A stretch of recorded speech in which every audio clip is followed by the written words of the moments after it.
Hey everyone, welcome to another episode of Real Hazardous. Today we're going out. We're going to try to do a little bit of crabbing. So Dad's buddy is taking us out. We're going to pull some crab traps and see what happens. So what's the deal, Dad? He lives out on a creek, and he's been crabbing out there for a lot of years. And he invited us over to show us how he does it. And so we shared that views. So you guys want to go out there and give it a try, you can do that. Yeah, it's going to be deadliest catch in Florida. In the safety of the river and intercoastal waterway.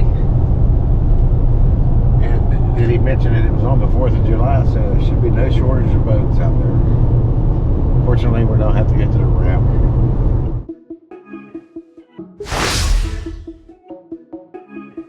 In Florida, you can recreationally catch blue crab, but there are some regulations that you need to be aware of. I'm going to put a link in the description of this video to the MyFWC page so you can see all the specifics, but here are a couple of the high points, but be sure to check all the details. So basically 5 traps per person, and it has to meet a certain size regulation. It can be a certain size, has to have a certain mesh, and like a piece that kind of breaks down in case your crab trap gets lost. Any crabs can get away. You can get 10 gallons whole per harvester per day, and there is no size limit. No harvest of egg-bearing female crabs though. And traps have to be pulled manually. So we hopped on his skiff and we headed out there. It's kind of the neat thing about crab traps. You put them out and then it's kind of like chill, do something else, fish. In his case, he had his dock right there. You can put him out and go home and do his thing and then go out and pull them. You didn't put it in the block there, Jeremy? And who's going to be who's going to be your coiler? Turn it with upside down. We're dump that bait first. I don't have to, but okay. Dump that shit out. And I'm flipping. I got it. This way here. And you can take it now. Okay. So that's what they look like? Yeah. Now, what's considered a good haul? That's not bad right there, That's a pretty good haul. There's about a dozen in there, isn't there? It looks to me like it, yeah. A lot more we got when we went, wasn't it? Here, this is what I brought this for. Kind of like this. Yeah. Make them let go? What they call it on Deadliest Catch? Hitchhikers? But they're on the outside, I guess. Huh? Here. Oh, I get it. Hope you move there on that side. Yeah. Get out there. Get out there. All right, hold it right there. Hold it right there. I'm gonna rebait it. Okay. I got one behind you there. Is he dibbling? Watch out, he's right behind you. Yeah. He's right there.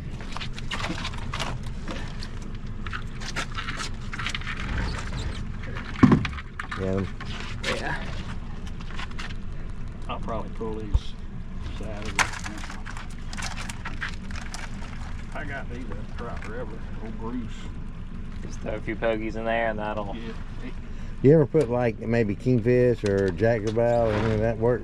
Yeah, I'll use them sometimes. Sometimes I put mullet in there. So the hotter he is, the deeper they go, or what? Yeah, I do. One thing I liked about his traps, I had some other traps when I tried it. It's kind of my first time trying it. And his had like a metal ring around the bottom, and it's like a weight. And it keeps that down on the bottom, keeps the bottom side down, won't flip over. And it was a pretty cool idea.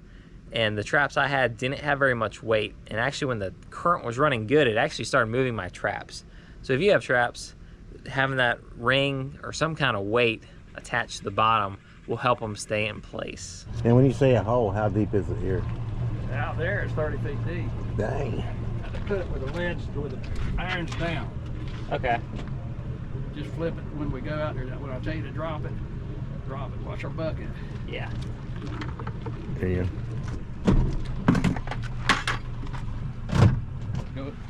Go ahead.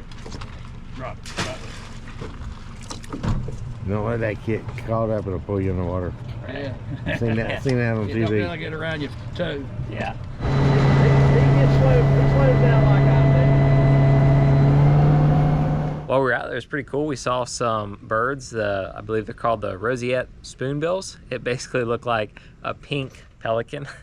I think that might be locally what some people call them pink pelicans, but it was pretty cool to see. Kind of like the flamingo, they get the pink from their diet. And it's neat to see that kind of wildlife when you're out there cruising on the water. When I bought it, I went down to dump the bait first, and then I think the bait do it. The bait. Yeah, we'll wash it out when we get out.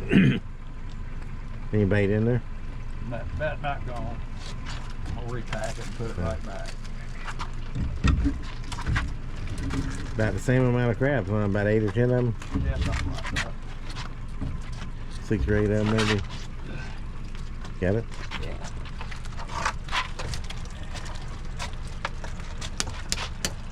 Take them down. Take them down. Got a big boy right there. Oh, yeah. Hang in there. Hold on. Get out of there. That boy got him some pictures on him, don't he? Yeah, we get you. Yeah, I just put it, latch it back. Did you latch that other one back? Yeah. You catch more when it's latched? You catch more when it's latched? Yeah. This one Chinese. That's a big fish right there. Yeah, that's one you like for the tournament, ain't it? Yeah.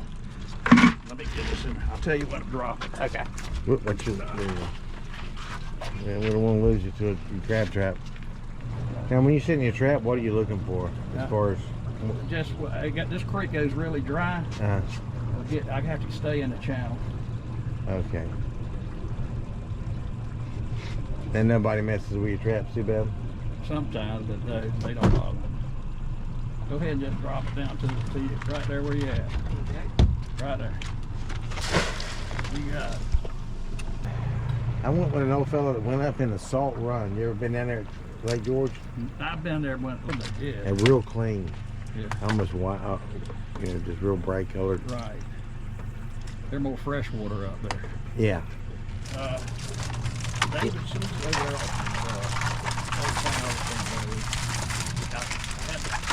Jimmy's like, it's a little different when you ain't got flops on it. We're going to put a bunch of pogies in there. Okay. What's he charge you? You got the technique now. Yeah. I come out here at high tide so I can get the tide not getting in the wind not messing with it. Talking with them, summer seems like the better time for crabbing, and it kind of makes sense because the first time I tried it on my own, it was like February or something. It was still kind of cold, and we didn't catch a whole lot. But based off his feedback, seems like the crabs like the warmer water. Summer's the best time for crabs. Yeah, I would say something. The higher the water temperature, it seems like the better the crabbing it is. Okay. That's my opinion. So Yeah. I know when it's cold, they slack off. Now, does he still run crab traps 12 months a year? Yeah, he does. Yeah.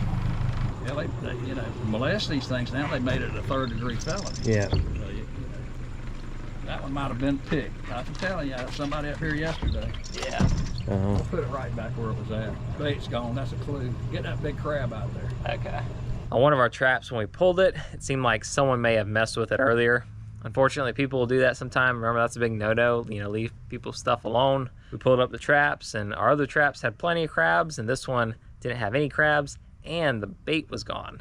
So normally when we pulled them up, you know, we would empty out, you know, the little bones and the little fragments of the pogies that were in there, but there was nothing in there. So it seems like someone probably took our crabs from that trap.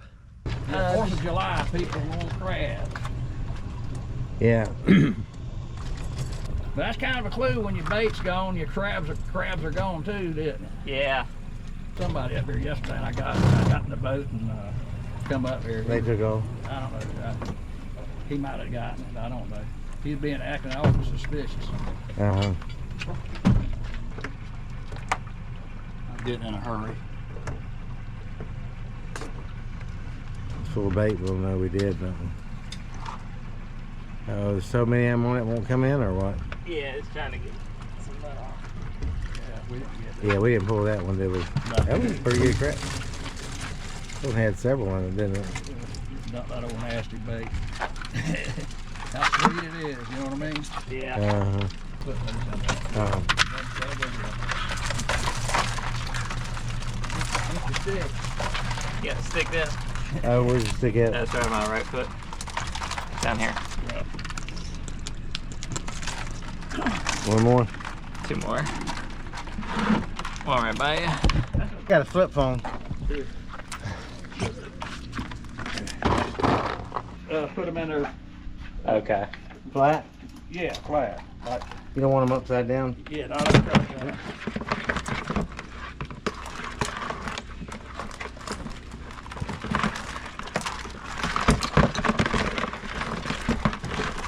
Cause I ain't real little ones losing stuff. They're in the back.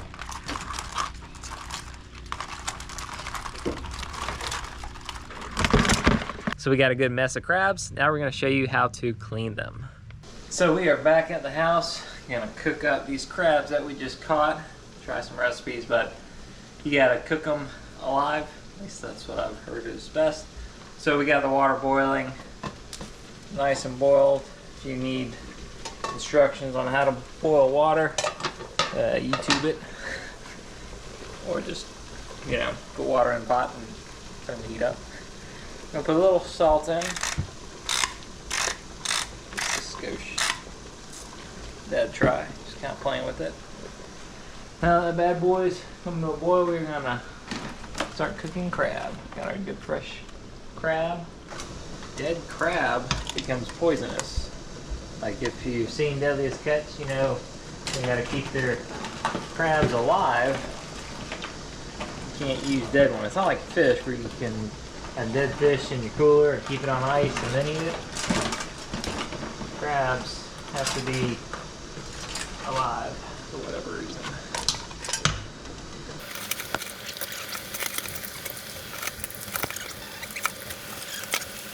That's one of my favorite things to do, is to stir the pot.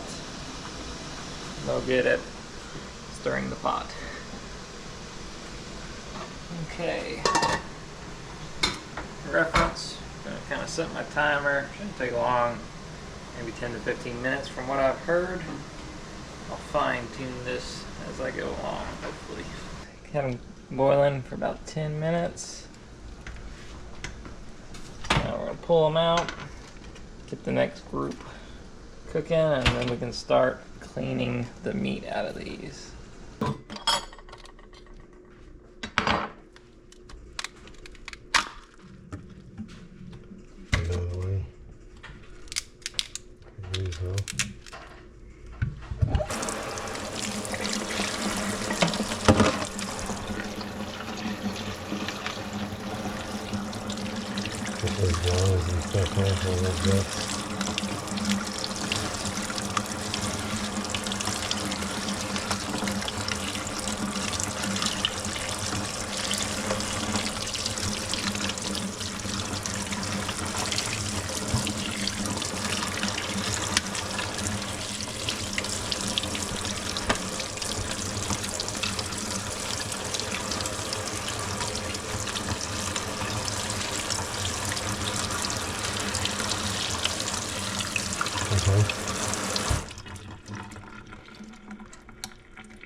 Got some stuff in here, but you can save the shell for the double crabs. Cleaning crabs is not easy. Definitely takes a little work. I could see why big king crabs are nice, because you get a lot more meat per the work you have to do to clean them. A lot of little pieces you got to pull out, so definitely not the easiest cleaning. It's easier, in my opinion, to just fillet a fish and be done, or even like lobsters, just the tail. So there is a little bit of work involved. Keep that in mind. I feel like cleaning fish is way easier, and even cleaning scallops is easier than cleaning crab. It's been going on for what, maybe, I've been cleaning for like 2 hours, 2.5 maybe. And we've had probably about three dozen crab, 36 crab. And still not quite done, but this is about how much meat you get from 3 dozen average Florida blue crab. Unfortunately, I don't have any tips for an easy way to clean it. That's the meat. I kind of like to kind of just break a little and then start kind of pulling the shell off. If it splits in half, well, it's okay. And then just start peeling it out. Sometimes it kind of comes apart easier than others. I can get some big chunks. Make sure you don't get shell, like little clear tendony kind of things.